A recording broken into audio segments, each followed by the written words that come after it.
नमस्कार। YouTube channel glimpse of Indian history by doctor Mohanlal Gupta में आपका स्वागत है। आप देख रहे हैं ऐतिहासिक धारावाहिक कैसे बना था पाकिस्तान। प्रस्तुत है 53वीं कड़ी, रहमत अली ने किया पाकिस्तान शब्द का आविष्कार। मित्रों, यदि आप अपने बच्चों को भारत विभाजन के इतिहास की सच्चाई से परिचित कराना चाहते हैं तो कृपया इस चैनल को लाइक, सब्सक्राइब एवं शेयर करें तथा उन्हें इस चैनल के बारे में बताएं। पिछली 2 कड़ियों में हमने भीमराव अंबेडकर द्वारा देश एवं विदेश में गांधी एवं मोहम्मद अली जिन्ना के विरुद्ध किए गए जुबानी संघर्षों की संक्षिप्त चर्चा की थी। इस कड़ी से हम लंदन में पढ़ रहे भारतीय मुस्लिम छात्रों द्वारा भारतीय मुसलमानों के लिए अलग देश की मांग हेतु खड़े किए गए आंदोलन की चर्चा आरंभ कर रहे हैं। ईस्वी 1933 में लंदन में रहकर पढ़ाई करने वाले रहमत अली चौधरी नामक एक भारतीय मुस्लिम विद्यार्थी ने एक प्रस्ताव तैयार किया जिसमें कहा गया कि भारतीय मुसलमानों को अपना राज्य हिंदुओं से अलग कर लेना चाहिए। यह एक आश्चर्यचकित करने वाली बात थी कि रहमत अली की आयु 40 वर्ष थी और वह उस समय ब्रिटेन में रहकर पढ़ रहा था। रहमत अली के बाप दादा हिंदू गुर्जर थे जो न जाने किस कारण से हिंदू धर्म छोड़कर मुसलमान बन गए थे। यह एक आश्चर्य की ही बात थी कि जो हिंदू अपना धर्म छोड़कर मुसलमान बने थे वे ही उस काल में मुसलमानों के लिए अलग देश बनाने के लिए सबसे अधिक छटपटा रहे थे, जैसे कि मोहम्मद अली जिन्ना, रहमत अली चौधरी, अल्लामा इकबाल, शेख अब्दुल्ला आदि। इन सब के बाप दादे हिंदू थे, जबकि अरब एवं ईरान आदि मध्य एशियाई देशों से आए मुसलमानों को पाकिस्तान बनाने के लिए कोई छटपटाहट नहीं थी, जिनमें मौलाना आजाद जैसे नेता शामिल थे जो ईरान से आए थे। चौधरी रहमत अली ने अपने प्रस्ताव में कहा कि भारत को अखंड रखने की बात अत्यंत हास्यास्पद और फूहड़ है।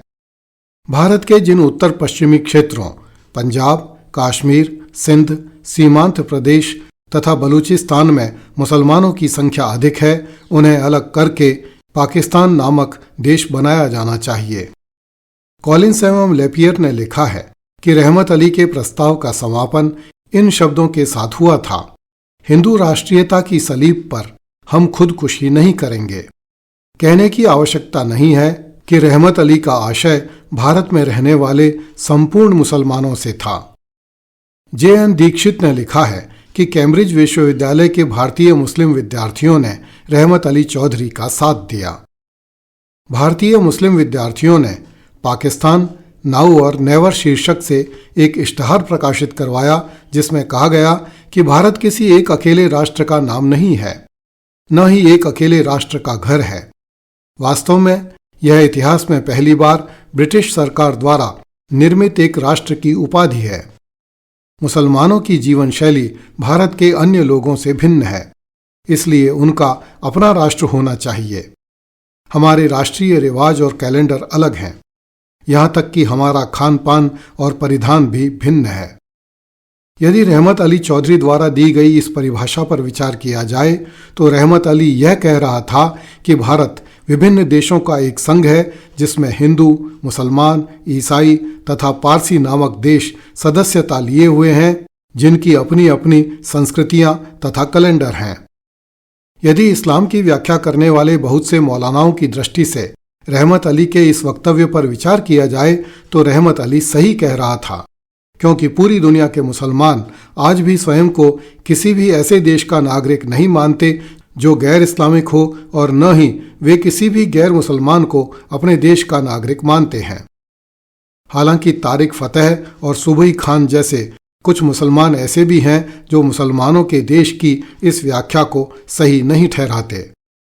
रहमत अली चौधरी ने पाकिस्तान शब्द के 2 अर्थ बताए। पहले अर्थ के अनुसार पाकिस्तान माने पवित्र भूमि। दूसरे अर्थ के अनुसार पाकिस्तान शब्द का निर्माण उन प्रांतों के नामों की अंग्रेजी वर्णमाला के प्रथम अक्षरों से हुआ है जो इसमें शामिल होने चाहिए: पंजाब, अफगानिया अर्थात उत्तर पश्चिमी सीमा प्रांत, कश्मीर तथा सिंध। शेष शब्द बलूचिस्तान शब्द के अंतिम भाग से लिए गए थे।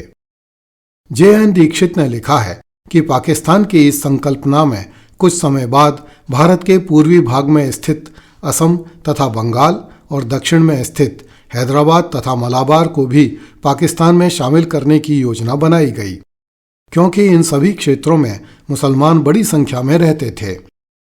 इस योजना के अनुसार संपूर्ण गैर मुस्लिम राष्ट्र को मुस्लिम देश द्वारा घेरा जाना था तथा गैर मुस्लिम राष्ट्र के बीच बीच में मुस्लिम पॉकेट्स यथा अलीगढ़, भोपाल, हैदराबाद, जूनागढ़ आदि को भी पाकिस्तान का हिस्सा होना था।